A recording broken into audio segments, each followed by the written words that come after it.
Assalamualaikum warahmatullahi wabarakatuh. Saya Nemir Fasya dengan NIM 22100111075. Di sini saya akan melakukan presentasi dari case 6 Blogus, yaitu glomerulonefritis akut pasca infeksi dari Streptococcus.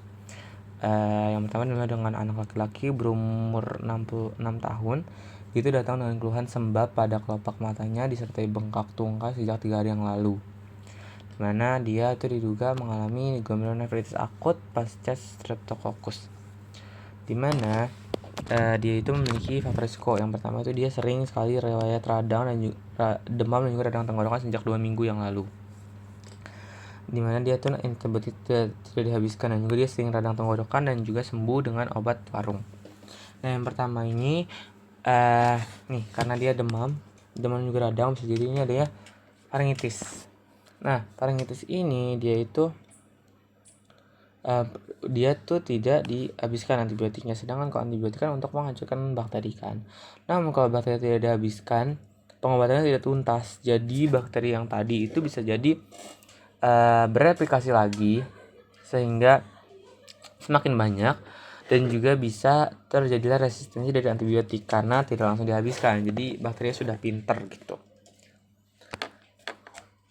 Nah, lalu karena tadi dia sering radang tenggorokan dan juga sembuh pada obat warung, dia itu kan pasien cuman obat warung biasanya paling cuman obat simptomatis, jadi untuk menghadapi gejalanya saja, bukan dengan penyebabnya. Jadi penyebab dalam tubuhnya itu belum mati atau bakteri tadi belum habis gitu. Gimana kalau pasien ini kan faringitis ya, lebih seringnya faringitis. Nah, kalau faringitis ini untuk penyebab terbanyaknya itu bisa disebabkan oleh yang namanya grup A Streptococcus beta hemolyticus gitu, dimana infeksi awalnya tuh dia kan di tenggorokan, nanti dia bisa adesi di epitel faring, nanti akan mengeluarkan yang namanya streptolisin O gitu. Jadi nih dia ada karena dia bertahan dalam tubuh, jadi dia tuh bisa terjelas post streptococcal infection. Jadi infeksinya setelah masuk ke dalam faring ya gitu. Nah, karena tadi tidak tuntas, dan jadi dia bisa resisten dan juga bisa bertahan dalam tubuh lebih lama dan akan terus bereplikasi. Dari replikasi jadi banyak yang resisten gitu. Dimana karena tadi dia akan mengeluarkan namanya streptolisin O. Dia merupakan eksotoksin ya untuk antigen streptolisin O. Jadi nanti streptolisin O ini dia nanti akan dilakukan pembentukan antibodi, yaitu berupa ASTO atau anti streptolisin O atau ASTO ini. Nah, pembentukannya bagaimana? Karena pertama itu antigennya akan dipresentasikan oleh APC sendiri. Nanti APC akan menuju ke T naif. T naif nanti akan berubah menjadi T helper. T helper nanti akan membuat sel B menjadi diferensiasi menjadi sel plasma. Nanti sel plasma akan mengaktifkan produksi dari imunoglobulin, yaitu imunoglobulin G. Jadi imunoglobulin G ini akan membentuk antibodi. Jadi nanti antigennya akan bereaksi dengan antibodi di sirkulasi darah. Gitu. Karena banyaknya antigen dan antibodi tadi. Lalu antigen juga dia bisa terdeposit di glomerulus. Kan darah kan nanti akan difiltrasi oleh glomerulus ya, untuk nanti dicuci lah ya, sehingga ya toksin-toksinnya dibuang. Jadi dia antigen ini bisa saja terdeposit di glomerulus di ginjal, yang bisa menyebabkan ada kompleks imun in situ. Jadi kompleks imun itu dia antara dari antibodi dan juga antigen akan menyatu gitu. Jadi kompleks imun in situ tuh di bagiannya itu di glomerulusnya. Akhirnya terjadilah, karena tadi udah pembentukan antibodi dan ada antigennya, akan terjadilah pembentukan kompleks antigen antibodi di glomerulus. Yang ini merupakan salah satu dari mekanisme hipersensitivitas tipe 3 karena ada kompleks antigen antibodi. Nanti kompleks antigen antibodi ini dia bisa terdeposit lagi di glomerulus. Nah, di glomerulus sendiri itu ada yang namanya membran basal. Di mana di membran basal dari glomerulus ini dia itu dikelilingi oleh yang namanya ion negatif. Jadi normalnya saat filtrasi yang ionnya negatif seperti protein-protein itu dia nggak bisa masuk karena adanya membran basal ini. Namun karena ini dia akan terdeposit di membran basal, dia bisa menghancurkan membran basal tersebut. Dengan cara apa? Pertama, adanya aktivasi dari komplement atau protein komplement. Nah, komplement ini sebenarnya kan harusnya untuk menghancurkan bakteri, namun dia akan mengaktifasi komplement ini dari jalur klasik. Jadi ada komplement 1, C1 akan mengaktifkan C2 dan C4, akan teraktivasi jadi C3 konvertase. Jadi C3 ini nanti akan dipecah menjadi C3A dan juga C3B. Nah, C3A ini dia tuh sebenarnya fungsinya untuk pembentukan adanya inflamasi atau respon inflamasi. Sedangkan kalau C3B ini lebih ke opsonisasi. Jadi C3B harusnya akan melakukan opsonisasi ke bakteri, nanti bakteri akan difagosit gitu. Akan terjadi banyaknya fagositosis. Nah, C3A ini nanti akan menyebabkan inflamasi kan, dan juga sebagai chemo attraction. Jadi leukosit akan meningkat sehingga terjadilah peningkatan dari leukosit sehingga banyaknya fagosit. Jadi fagositosis dari neutrofil dan juga makrofag. Iya. Nah, karena dia akan banyak fagositosis, dia juga bisa menyebabkan pengeluaran dari protease dan juga ROS atau radikal bebas. Nah, sebenarnya ROS sendiri dia tuh bisa menghancurkan bakteri, namun jika diberikan dengan banyak, jadi jumlahnya banyak, dia juga bisa merusak jaringan. Karena ada protease juga, dia bisa merusak jaringan berupa di glomerulus. Jadi kan terjadi kerasukan glomerulus. Nah, lalu juga ini di sini ada TNF alpha. Jadi karena ada peningkatan hormon leptin sebagai hormon rasa kenyang nanti akan direpresentasikan di hipotalamus, akan meninggalkan sinyal rasa kenyang sehingga saat dia itu lebih sering kenyang, jadi nafsu makannya turun. Kalau nafsu makan turun, dia itu jadi asupan intake-nya menurun, akhirnya lemah, jadi dia kondisinya lemas gitu. Tadi karena adanya gerusakan glomerulus dari tadi adanya protease dan juga ROS, pertama akan melakukan terjadinya gangguan permeabilitas dari membran filtrasi. Tadi kan dia bisa merusak membran basal, terus juga defenestrasi kapiler juga akan rusak, karena normalnya untuk filtrasi ada 3 lapisan, itu ada fenestrated capillary, membran basal glomerulus, dan juga podosit untuk filtrasi tadi. Namun karena adanya kerusakan glomerulus ini, jadi ada yang hancur lah, banyak yang hancur gitu. Jadi akan terjadi gangguan permeabilitas dari membran filtrasi.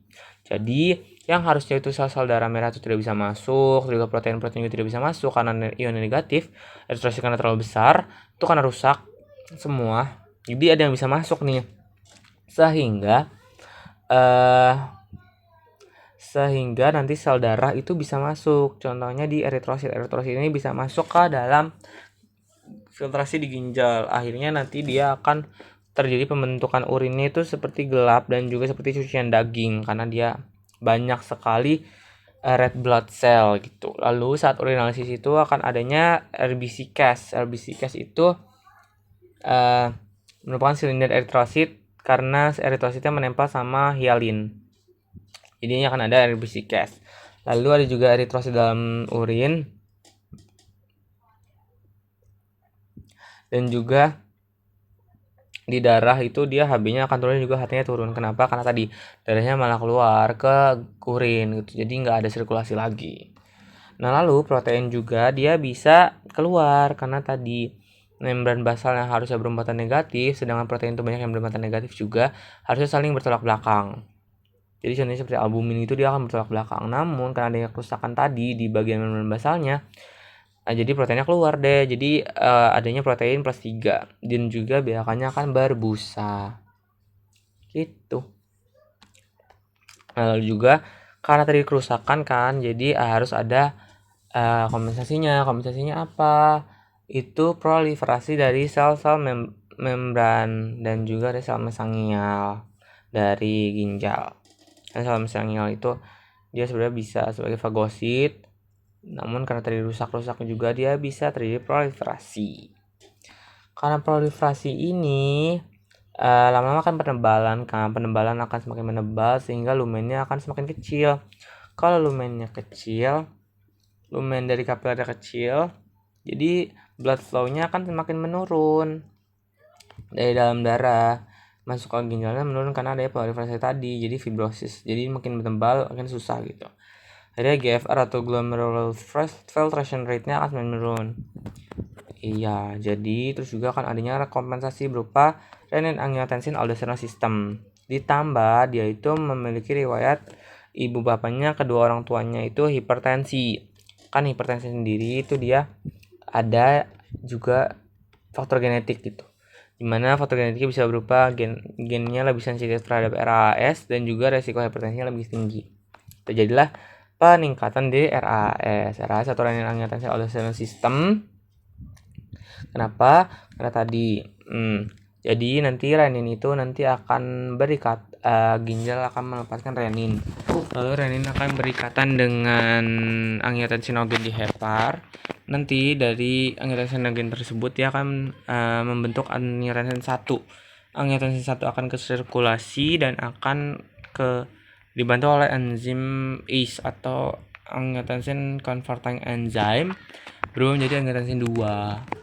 Nanti angiotensin 2 ini bisa memberikan beberapa efek. Yang pertama itu bisa menstimulasi kelenjar pituitari posterior untuk menghasilkan ADH atau antidiuretik hormon untuk vasopressin. Jadi vasopressin ini dia bisa meningkatkan aquaporin dari tubulus contractus distal dan juga tubulus collectivus. Karena keduanya itu makin banyak, jadi aquaporin ini akan mereabsorpsi air lagi di tubulus tadi. Jadi makin banyak air yang masuk. Lalu yang kedua itu dia akan mengaktifasi korteks adrenal gitu. Korteks adrenal akan semakin meningkat, akhirnya melepaskan aldosteron. Aldosteron itu dia bisa meningkatkan reabsorpsi dari natrium. Kalau natriumnya akan reabsorpsi di TKD atau tubulus contractus distal, sehingga airnya juga ikut masuk deh. Jadi makin banyak airnya. Contohnya itu tadi. Jadi cairan akan makin banyak. Nah, karena itu semua, jadi bisa menyebabkan apa? Jadi BB-nya akan meningkat.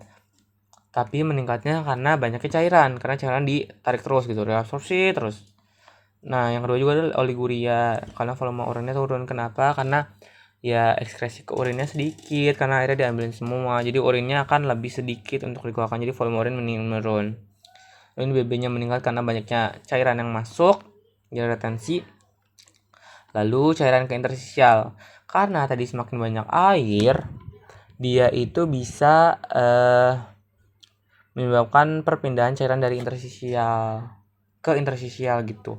Jadi adanya ya karena permeabilitas vaskularnya meningkat, akhirnya cairan ke interstisial makin banyak. Yang lebih gampang itu bisa ke mata dan juga ke tungkai. Jadi di mata itu kan terjadi edema periorbital. Namun dia itu bisa hilang pas sore. Kenapa? Karena adanya gravitasi. Jadi dia akan ke akumulasinya ke daerah yang lebih rendah. Sedangkan kalau pas lagi mau tidur kan dia lebih datar ya, tidur kan. Jadinya bisa ada edema di mata atau periorbital.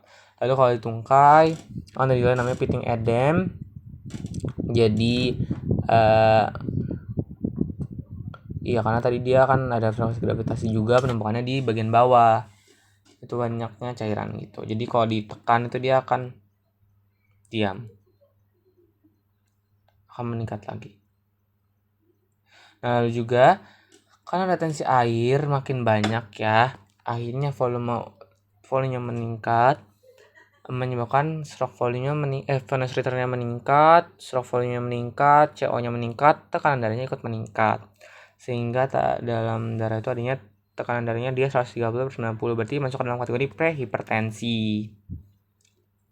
Nah, mungkin ini untuk patofisiologinya. Jadi untuk tata laksananya itu pertama bisa diberikan obat. Obatnya ada antibiotik karena tadi ada di grup A Streptococcus, itu bisa diberikan amoxicillin 50 mg per kilogram berat badan dibagi 3 dosis. Ini untuk menghambat sintesis dari protein di dinding sel bakteri Streptococcus ini. Lalu dia juga bisa diberikan furosemid. Nih furosemid ini untuk sebagai diuretiknya ya. Karena tadi cairan banyak yang keluar ke interstisial. Jadi kalau furosemid itu dia bisa menghambat reabsorpsi dari NaCl dan juga K+ di Ansa-Henle ascendens gitu. Sehingga reabsorpsinya sedikit. Kalau reabsorpsinya sedikit jadi ya udah keluar deh cairannya gitu. Lalu dia juga tirah baring dan juga diet DASH atau rendah garam agar hipertensinya tidak semakin parah. Juga tirah baring juga biar edemanya membaik. Lalu bisa menyeimbangkan cairan dan elektrolit. Ya, menyeimbangkan cairan dan elektrolit ya agar yang keluar sama yang masuk itu seimbang. Dan juga diet rendah protein, kenapa? Agar bisa mengurangi kerja ginjal gitu. Mungkin segitu saja yang bisa saya sampaikan. Terima kasih.